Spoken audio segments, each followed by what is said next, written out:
2025 is the year of the lightweight dual sport, and we have two of the hottest new contenders to enter the class, KTM's 390 Enduro R and Suzuki's DR-Z4S. To my left is the tried and true Husqvarna FE 350S. Each bike offers something a little bit different to the class. The KTM, value, Suzuki, versatility, and the Husky, performance.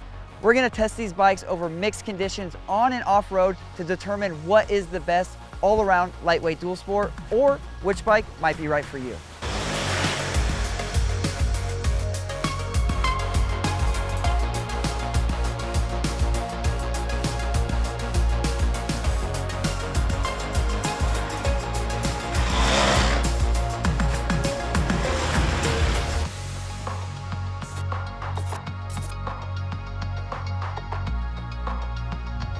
All right, we're back at the cabin after a few days of testing these dual sports. I got Blake with me, editor-at-large, Cycle World, Adam Wahid, senior editor of Motorcyclist. And before we jump into these lightweights, I just want to ask each one of you, what is your definition of a lightweight dual sport? So I think that's changed over the years, but I think any of these bikes, they have to have some street manners to be able to commute and to be able to ride around on the asphalt, or at least to be able to get from trail to trail on the asphalt. And then when you get in the dirt, they have to at least be competent enough to really have fun and actually tackle, you know, not just a dirt road. They need to be able to tackle some single track and do some a little bit more elevated off-road riding and be able to link those things together. And for me, that's what the definition is. Okay. And then Adam? Yeah, I concur with Blake. You know, it's a motorcycle that you can ride on the street, that's street legal, obviously, that you can still, you know, kick up some dust in the dirt and have a good time. Comfortable on the road, but, you know, comfortable off-road, and just can kind of just a utilitarian,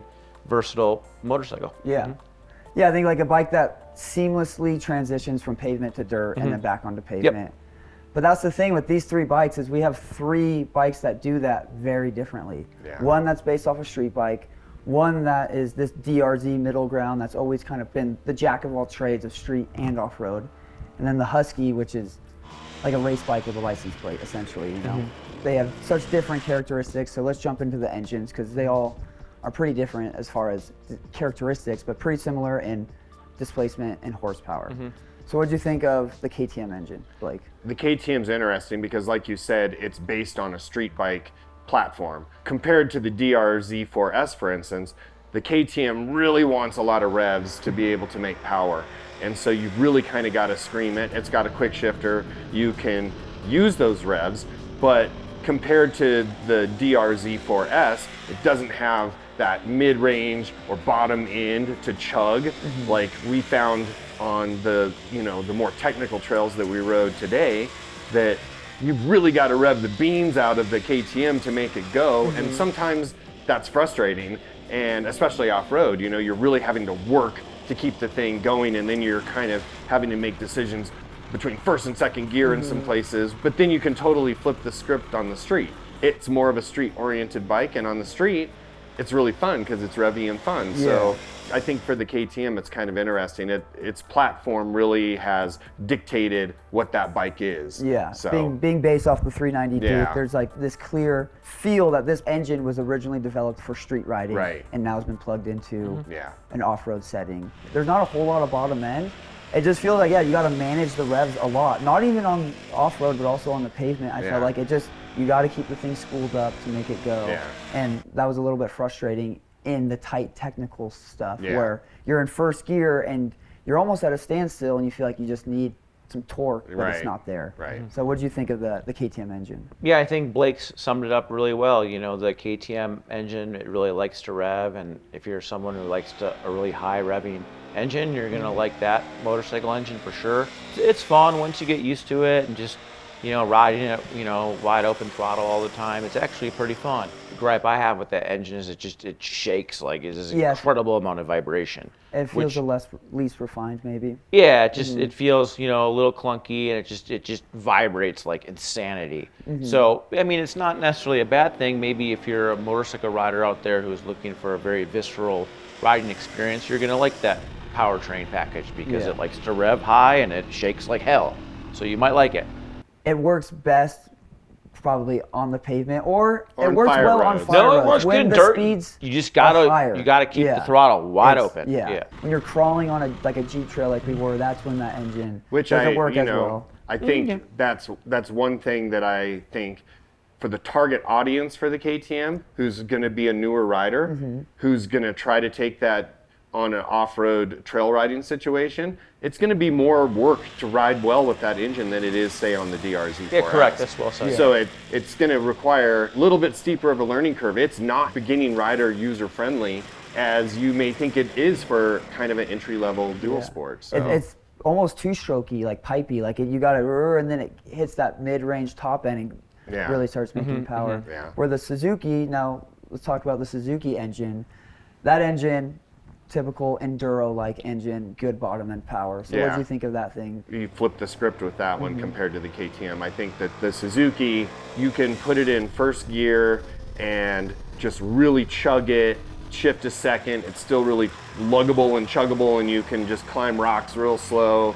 It's always going to find traction, and it kind of works with that bike's overall identity. I think it's very predictable. I think it's easy to ride in trail situations. Then when you get on a mountain road, it doesn't have the top end performance, just doesn't have that sort of engine delivery. You know, it's much more of a bottom end, mid-range engine, which is great for its overall kind of middle of the road package. So it just depends on where you're going to ride it and what you're going to do. Because I think, honestly, taking the seat height away and stuff, you could put a newer rider on that and they would have better luck trail riding on that bike because of the engine. It's just so predictable and easy to ride. Chuggable, has good, you can tractor it through a trail. But then, you're not going to make mistakes. So what did you think of the Suzuki engine? Yeah, again, I agree with Blake. Blake's making a lot of great points today. The Suzuki engine's just, it's mellow, it doesn't shake a lot, really easy to learn and friendly. And the adjustable combined engine power and throttle mode maps are very helpful, and the adjustable traction control and gravel mode. I think it's a great powertrain. Yeah, it's not as exciting as the KTM or the Husqvarna, but it's practical and it works, and it's not as bland as you might think. There's some torque there, and there's a little bit of character. I like it. I think it's a good powertrain. I like it. I would really like to see what that engine configuration would be with an aftermarket exhaust. I think that'd be a really nice upgrade for that. I think for me, with that Suzuki engine, as far as the non-high performance dual sports on the market, CRF 300Ls, KLX, that Suzuki engine is my favorite engine as far as like a all-around more entry-level dual sport, because it has that really good bottom end characteristic. If you're an experienced rider or a beginner rider, that's just super useful off-road or around town. I mean, pulling away from the stop. The KTM, I feel like you have to use that clutch a lot just to get the revs up to the mid-range, where the Suzuki, it just seems like you could almost roll away off throttle and just get straight into the power. But what about fast, maybe high weight speed stuff? Because we got to address the fact that the Suzuki is the only bike with a 5-speed transmission in this group. Yeah, I don't know if it's so much an issue as it is just it just stands out when you're switching from bike to bike. You have a lot of engine noise, a lot of information coming up that's making you shift, and then you realize that you're in top gear already. You're looking for 6. I don't think it really is a deal breaker for me, whether it's a 5th or a 6th. It's just when you're jumping from bike to bike, it's really noticeable. What about you, Adam? Did you? Yeah, I don't really think it's a moot point in my opinion. I mean, yeah, it'd be cool to have a 6th gear. It'd be cool to have a 7th, 8th, 9th, 10th, 12th gear as well. At the end of the day, it works fine. It goes 92 miles per hour or whatever. It's totally fine. Between the KTM and the Husky engine, or excuse me, the KTM and the Suzuki engine, if you were going to commute, let's say, an hour every day on the freeway, would you choose the Suzuki or the KTM just for its engine package? Well, for the engine, I mean, I would probably pick the Suzuki, but that KTM has an incredible seat that's so crazy comfortable, I'd want the KTM. Okay. But in terms of engine, the Suzuki. Even on long distance highway? Yeah, I mean, even if top gear, it doesn't pull crazy RPM, it's smooth. I mean, that engine vibrates the least amount from all those engines. And I like refined packages, so a bike that doesn't have a lot of engine vibration, I'm going to like that bike. I agree. It's a very refined engine. So what about the Husky engine, Blake? I like the competition style dual sports that are literally a off-road race bike with a license plate on them. I like that because I like that style dirt bikes, whether they're 2 strokes or 4 strokes. So I happen to really like that engine a lot. I like the barky, motocrossy delivery that I expect from that. When I get on that bike, I have an expectation of it to just have this really high performance delivery, and that's what you get. That's not for everybody. Maybe there's people who don't want that. Let's be fair, we know from looking at the dyno charts that it makes the least power, but it's also the lightest bike, and it probably has a gearing advantage there too. So you know what you're gonna get with the Husky. If you're going out and you're gonna, do a cool dual sport ride where you're linking some street stuff, and then you get on a cool trail, you know exactly that thing's just gonna bark and have a lot of performance, and I love that about it. I really do like that about that bike. On and off road. Right. Yeah. And like we discussed earlier, we were all surprised at how much fun that bike is on the street too, like in a twisty thing. So it just says performance, and it gives you performance everywhere from an engine standpoint, and I like that for sure. I agree. So, how about you, Adam? Yeah, I like that engine. That engine's fun. It's got the most amount of like bam, ba bam, ba bam. Like it's very aggressive and it wants to go. It just feels real racy, which is fun. It's got good power. It's got the 6-speed transmission. Like Blake said, the gearing's lower, so it's easier to launch. It can go up steeper things. It's a little bit more versatile off-road. Yeah. At highway speeds, the engine vibrates a little bit much for me. It's still fun, but it just vibrates a little bit much. And even though it has 6 speeds, it's shorter than the other bikes, where that thing, your top speed is what, 80? And the other bikes are going 90. Yeah. That's something to keep in mind if you're someone who is looking for a dual sport that's just going to cover more ground quickly, on road. Well, then maybe that's not right for you. But then, just the dividends it pays off road will, it's really going to help you. Yeah. I mean, I think it's clearly the bike that you're going on an off-road ride, but you need to do some street parts to it. Yeah, that's it. And then it all of a sudden makes a whole lot of sense. You're probably not going to pick it to be your daily commuter and then do that. But But it was fun to ride on the street, in the It's street in the fun- corners. It was fun. and- Yeah. Maybe not so- commuting every day on the 405 freeway, but like running around town and going around some turns. It's totally fun. Totally. Yeah, and I feel like that engine, where the KTM is a mid to top engine, the Suzuki's more of a low to mid. I feel like the Husky engine just has Very good versatile. power all the way through, whether you're right off idle or you're banging it off the rev limiter. There's just power all the way through. Yeah, it's very nice. And whether you're ripping up a twisty pavement road, hitting a fast fire road, or climbing Gold Mountain and Big Bear technical Jeep rock trails, it works everywhere. Except maybe when you're putting in a bunch of fast highway miles, it buzzes, it's vibrating. What it's designed for, it does amazingly, I feel. yeah. So let's talk about the electronics, because that's a big thing with 2 of the bikes. The Husky, absent of electronics, no rider aids at all, no ABS, no traction control. So we'll just skip over that bike as far as electronics. What do you think of the KTM electronics? I'm super happy that you get an electronics package that has all of those things that you can adjust on a bike that costs that much. It's, it's a very affordable motorcycle, but you get a full electronics package with TC, ABS that you can turn off to the rear, ABS that you can turn off completely. You have multiple modes with your traction control, and that's really cool at that price point to be for KTM to open that up. We put aftermarket tires on these bikes, and I thought there were some interesting things with the KTM's traction control, because I tried to put it into street mode for a little bit, and it really didn't like it. It was really cutting the power a ton. I think the knobby was just spinning the tire, and then the thing was having to intervene. And so then I had it back to the off-road mode. So I think that kind of negated the whole point of having traction control, at least with those tires. Yeah. So granted, that comes with a completely different tire that KTM has tested with, and I'm sure that that's not an issue with that. But the fact that it has, multiple modes, it's got a gravel mode that you can put it in for those big gravel roads. It lets it step out a little bit, but not be crazy, or you can turn all that stuff off and really get the thing to do whatever you want. But then you've got the options with ABS. It's got a nice dash. The interaction with the dash is super easy. The joystick on the control pod is instantly easy to understand and be able to go in and navigate the menus and find your trip resets and do all that stuff. So for that bike's price point, I think it has the nicest electronics package overall as far as the rider interface and some of the functionality. You have Bluetooth connectivity with your phone. So it has a USB-C charging port. It's got a standard, charging port. So stuff like that. Yeah. What do you think of the KTM electronics? Yeah, I think they're cool. You know, in my opinion, they're a little gimmicky, you know, as many electronics are in a vehicle in that price range. But I like the TFT screen. You know, the backlit switchgear is cool. The ability to disable front and rear ABS is neat. And yeah, I like it. I think it's good.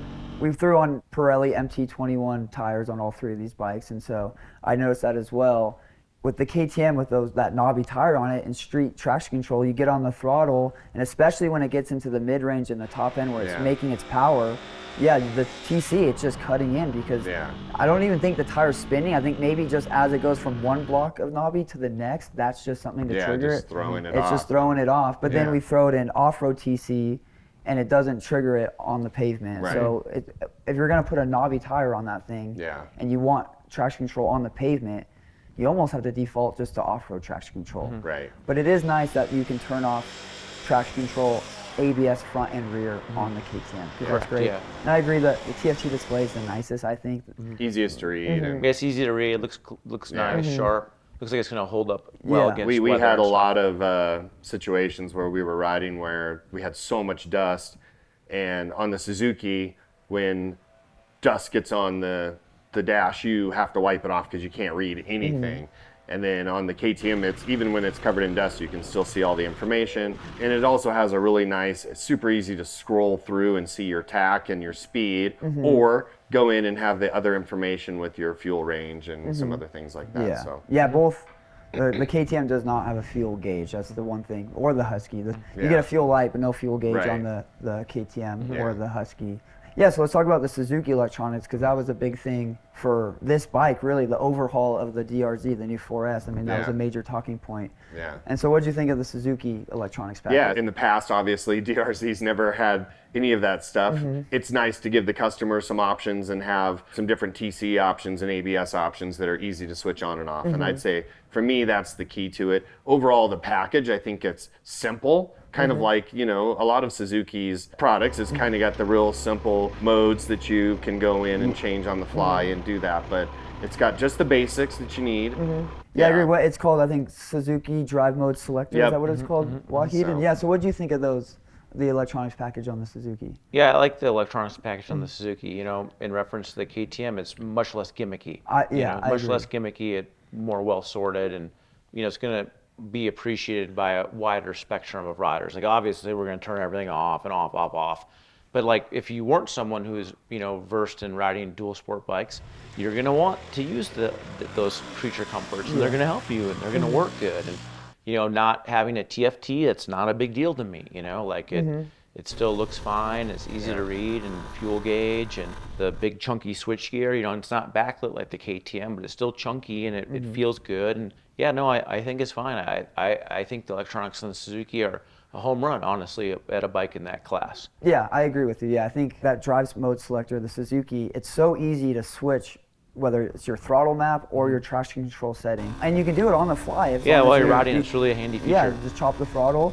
and you can turn off ABS pretty easily too, front and rear. Yeah, front and rear. And so you look at the KTM dash, on the surface it looks really nice, and the electronics are pretty good. I'm with you. They feel a little bit more gimmicky. With the Suzuki, it might not look flashy, but I think that's an amazing electronics package on a dual sport. But I do also agree with you. Admittedly, we spent most of our time with ABS front and rear turned off and traction control turned off.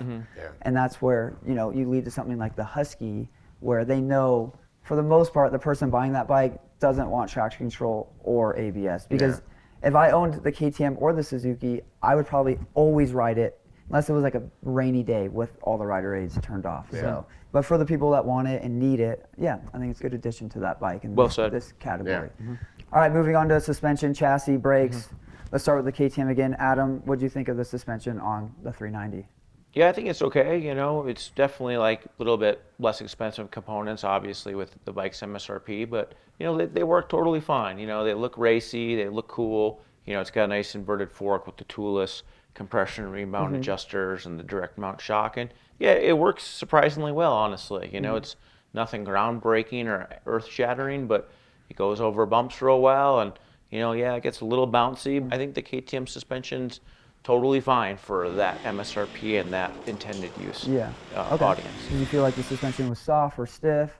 Or Yeah, it's just like a little soft, but not like crazy soft. I mean, it's not as springy feeling as the Suzuki. I mean, it's a street bike. It rides low, it sits low to the ground, it hugs the ground, but it still goes over, you know, off-road obstacles, you know, surprisingly well, honestly, for a bike that weighs that much. Yeah, I think they did a good job. I mean, it's kind of funny because like they have those pro components, but like I don't know why anyone would buy that kind of suspension on that $5,500 motorcycle. It just is what it is, and what it is fine. You know, I think they did a good job. Yeah.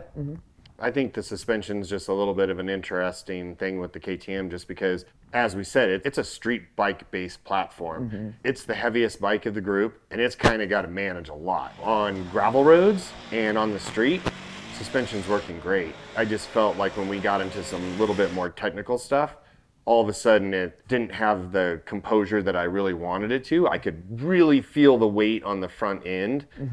And that's the bike in general more than the suspension, but I felt like the suspension just in certain situations it's like, oh, it's working, it's having to deal with a lot. We played with the clickers, we maxed out the compression, we did some stuff, and it improved things a little bit. It almost feels more like an adventure bike than a dual sport bike at times. And then kind of makes sense because most adventure bikes are a little bit more street oriented. It works, it does everything that it needs to do, but doesn't do anything particularly great. Yeah, and this bike is very similar, almost identical to the 390 Adventure R. They were developed together. So that does make sense. The first time we rode the 390 Enduro R on the press launch, I thought the same thing immediately, is this kind of feels like a lightweight adventure bike. And yeah, I agree, the suspension is softer, and at times it feels like the weight of the bike almost overpowers the suspension, like the damping control and stuff. But and I agree, it's surprising because you first get on it and you think, whoa, before you even move, it feels a little bit soft. But on the pavement and on the dirt, some of the faster fire road stuff, it had more hold up than I expected. And I didn't bottom it as much. But again, I feel like some of the rocky stuff where you're going fast through it, the speed of that just seems to, like, it's an open cartridge fork. It's just, it can't handle maybe what something like the Husqvarna suspension can. I mean, this is stuff that's based off of their motocross suspension. And this is the exact, it's a closed cartridge, high-end performance. And that's kind of the thing with this Husqvarna, is you get what you pay for. You know, it's the most expensive, almost $13,000. But that suspension is really good. By a landslide, the best fork. But you're paying for it, right? The rebound circuit, and you can fine tune it and make it work however you want. It's totally predictable. You know when it compresses hard over a hard hit or something, it's not just going to come flying back. It's got actual rebound dampening that's going to keep it from extending too fast and unsettling the chassis, you know? So that suspension package on the Husky is a total tier above the others. As we expected. And it's nice, both the KTM and the Husky being owned, you know, they're basically the same company in a sense, is having those finger adjusters. Like, you can just make suspension changes without even getting off the bike if you're going to change the fork, and that was really useful. The clicker adjustments are very noticeable, and so when we're on some of the faster fire road stuff, I cranked up the compression. You could get the thing to feel really good, almost like a fast, like, desert bike. And then we get into the technical stuff, and I'm able to soften up the suspension, and I felt like it worked pretty good on the rocky stuff, but maybe not as comfortable as the Suzuki suspension. Yeah, the Suzuki is surprisingly comfortable in a super rocky situation. Yesterday, I only rode the Suzuki more on some of the fire roady stuff, and sometimes the suspension felt like it was getting overwhelmed.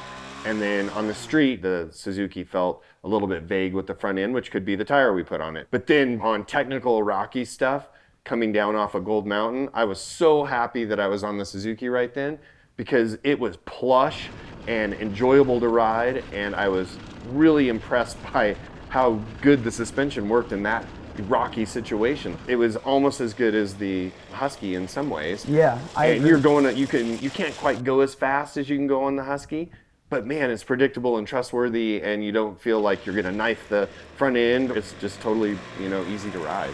What'd you think of the Suzuki suspension? Yeah, I think it's really versatile and nice, and yeah, it worked really well on the extreme rocky terrain. It was really nice. On the road, it's just a little vague feeling. That fork's really vague feeling. It's kind of strange. It doesn't even make sense why it's so vague feeling, but that's really the only knock I have on it. I think it's a good suspension package, like I like it. I think it's versatile and it checks a lot of boxes on a variety of different terrain you're going to ride, and a variety of different rider weights, and it's got a lot of adjustment and high-end components. The MSRP is higher, but you're getting, that bike's a quality bike. Yeah, that's nice to know, because you're a lot heavier than, both of you are a lot heavier than me, and so it's nice to know that even a heavier rider, it's supple, but you're not bottoming it out. It's not too soft for this intended use. Yeah, no, I think it's going to fit a wide range of rider weights and sizes. And we noticed that on the press launch when we rode it. I was impressed with the suspension. And today when we got on the rocky stuff, I was equally impressed with just how comfortable that stuff was. The Suzuki suspension floated all over all of those rock gardens and stuff,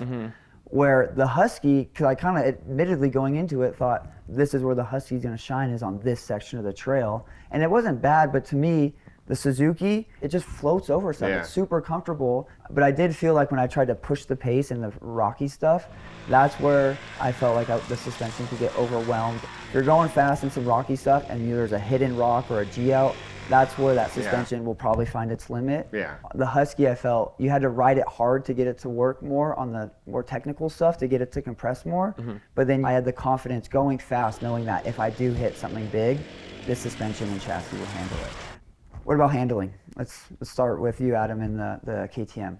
Handling is very nice. It's a street bike feeling bike, so it fits real low and long, and it's nimble and it feels good, and it rides well on the street and off-road, and yeah, it's a good handling bike. It's a lot heavy. It's heavy, but it doesn't feel that heavy. Feel It carries its weight really well, I think, honestly. Off-road as well? Yeah, I'd say so. Yeah, I think it definitely feels lighter than its curb weight would imply. Okay. It's a good handling bike. All three bikes are very good handling bikes. I mean, there's a pretty big jump in weight. The Husky is right around 260 pounds, maybe 265 on our scales. Suzuki 333, and the KTM, they claim 364. So the jump from the Husky to the KTM, that's like 100 pounds. I felt like the KTM has really good stability. It feels heavier and bigger and a little bit wider. It still has some agility, where something like the Suzuki kind of splits the difference of the KTM and the Husky. Yeah, I'd go back and just say, for me, the KTM I like much better on gravel roads, where I'm thinking of it as an adventure bike without the bodywork, because it's kind of got that long, low feel to it. It's very predictable. The DR-Z, is completely a taller dual sport type platform, so it has a different feel. It feels very different than the KTM, both on fire roads and off-road, and it's just, to me, the KTM still kind of feels like an adventure bike. So. Yeah, yeah, I agree. And that's where that street bike DNA really is noticeable. Yeah. For me, the Suzuki chassis, it feels like an enduro, not a high-performance enduro, but kind of your just recreational enduro. Yeah. Feels like a dirt bike. Yeah. But not as much as like the Husky. Yeah, it doesn't feel like, a competition motocross bike or an off-road race bike, but it feels more like our definition in our head of what a dirt bike is. It feels closer to that than, say, the KTM. Yeah, definitely. But obviously the Husky is exactly what you expect it to be. It's a nimble, lightweight, aggressive turning bike that kind of acts like that on the street too, right? We were all thinking that it would kind of not have the ability to impress us on the street, but it was really good on the street. It was really fun on the street. Yeah, so it was like a cool supermoto bike. Yeah. All right, let's talk about the brakes, the binders. I'll just start off with the Husky. Spent a lot of time on that. You got Brembos, and again, no ABS, nothing like that. The feel, but also the bite that I get out of the front brake and the rear, you're never asking for more. And it's not too touchy. I feel like it has a good feel and bite. It wasn't so touchy on the pavement where you felt like you're just gonna lock up the front. And so to me, that braking package is just kind of what you'd expect out of a high-class Brembo setup. Yeah, for sure. I think the KTM's brakes, they work, but the rear brake for me on the KTM, because that was my photo bike a lot, just so incredibly touchy that it was either locked or not. Going downhill on dirt, it's really difficult to modulate. Whereas on the Husky, The rear brake's super easy to modulate when you're descending rocky stuff to be able to trust it. And I never had that on the KTM. You just gotta lock the thing solid and just slide down all the time. Yeah. And then the Suzuki's just kind of pretty darn good, but isn't outstanding and isn't bad. So. Would you say the Husky's has too much braking? No, I don't think Okay. so. I was pretty happy with the brakes on there. But. I think all three bikes have very adequate brakes, and yeah, I mean, there was no real bike that stood out with better brakes than the other. They all worked fine and easy to use and good power and modulation. Yeah, I think all three bikes had good brakes, you know, and I really like the ability to we already talked about this, but to disable front and rear ABS, that's really cool. You know, it's neat that you have that option out there now. Yeah. But I think all three bikes have very capable brakes. Okay. You know? Yeah. For me, I was not disappointed, but I wish the Suzuki had a sharper initial bite. I feel like it has good stopping power, but I really had to get deep into the lever stroke. For me, like on the pavement, like coming into a corner with a lot of speed and trying to shed that speed, I felt like I really had to just like, grab a handful of it. Where the rear, I really like that rear brake. It's actually the master cylinder. They pulled it off of the RMZ, and I agree, that rear brake's really nice. We got different size riders here. What about ergos? Adam, you're the tallest. How's the KTM ergos? I think the KTM ergonomics are awesome. Yeah, I really like that. Just that bike's just crazy comfortable. Not so much the engine vibration, but just the seat. The seat's broad, well supportive, and those miles melt away with ease. Well, I like that low handlebar. I like the ergonomics. It fits real good. Even though it's a street bike, it feels dirt bikey, which I like. And the Suzuki, again, the Suzuki and the Husqvarna, they feel like dirt bikes, which again I like. And I like that they have the lower flat bars, and they feel real skinny, and they have dirt bike seats, which is awesome when you're riding dirt bikey, but less awesome when you're pounding out miles on the street. Honestly, their ergonomics package on all those bikes is really good. You know, it just kind of depends what you want. If you're going to be doing more street biking, well, then you definitely want the KTM. If you're going to be doing more hardcore dirt biking, well, then the Husqvarna. But then if you're going to split the difference between the two, the Suzuki's a good option.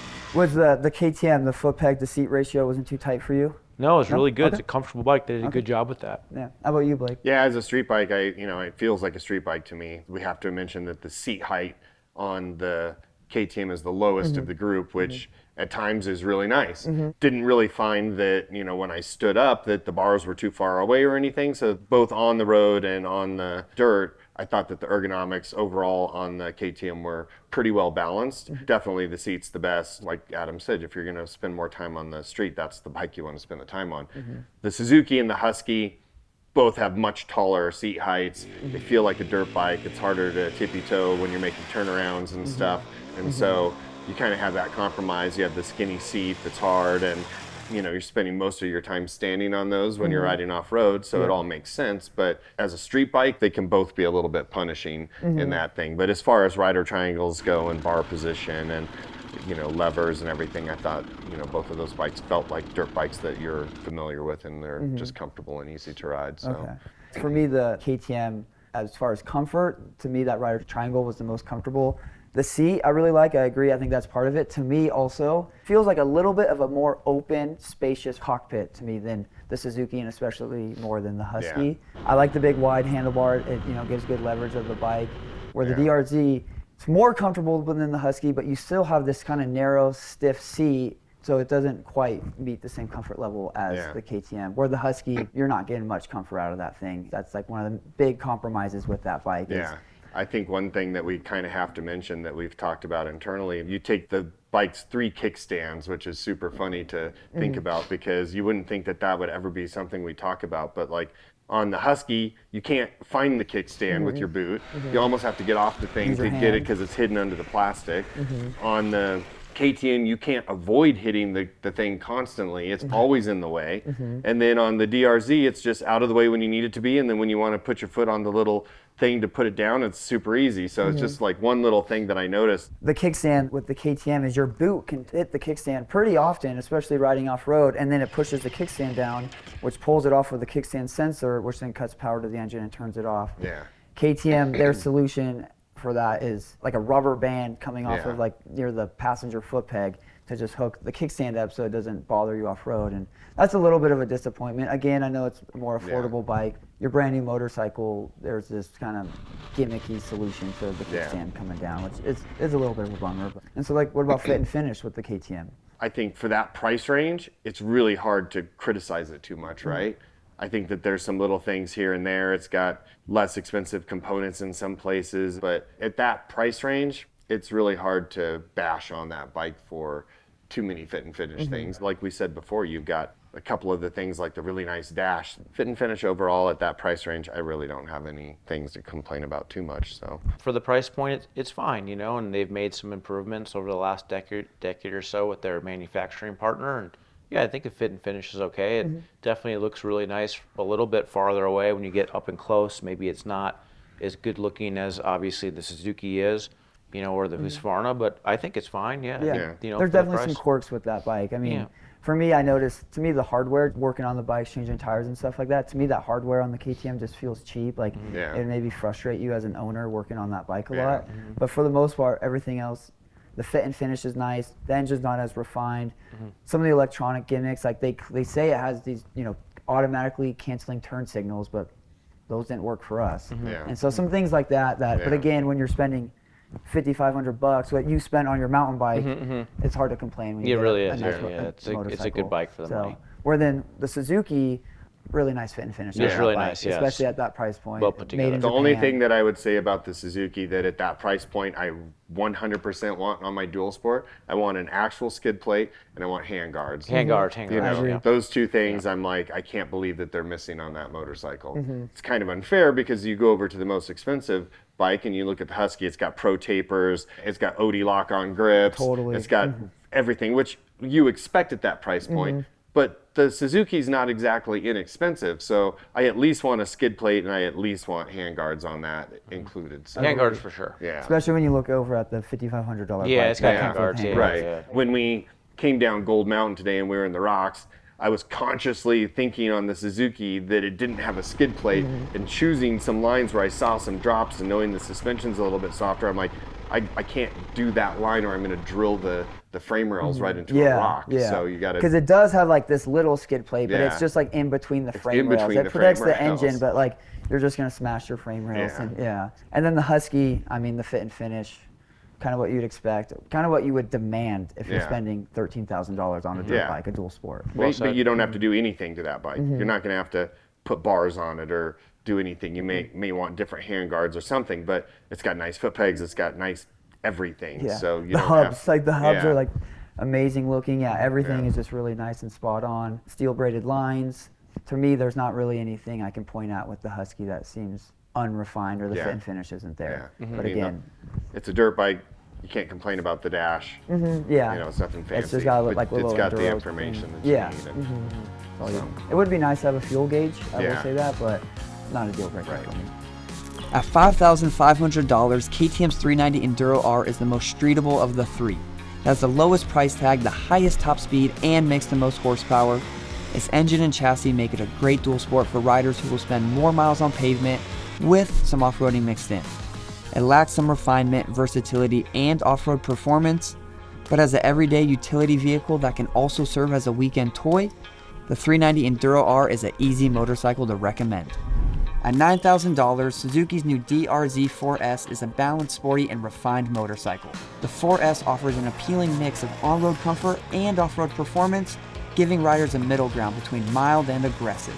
More capable than the KTM off-road, but not nearly as performance-oriented as the Husqvarna, the DR-Z4S delivers a comfortable, controlled, and versatile ride across a wide range of terrain.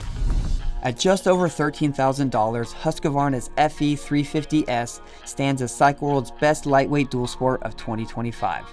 The price is high, but the performance, capability, and componentry make a strong case for the cost. Its engine makes the least power, yet the character is exceptional. Its quick revving offers tractable low-end torque, a punchy mid-range, and usable top-end power up to 11,000 RPM. On flowing fire roads, twisty single track, and technical rock sections, it performs like a competition enduro. When the ride is over, roll out onto the pavement and head anywhere. It's not the best freeway companion, but when the pavement becomes twisty, the FE 350S can carve up a mountain road like a supermoto, popping wheelies, cutting skids, and chasing apexes. A dual sport motorcycle means something different to everyone. To us, Husqvarna's FE 350S is the best dual sport because it compromises the least. It's completely unrestricted in its tenacity. Whether it's on or off-road, there's almost nothing Husqvarna's FE 350S can't do. That's going to wrap up our 2025 lightweight dual sport comparison. If you enjoyed the video, hit the like button, comment, subscribe, and thanks for watching.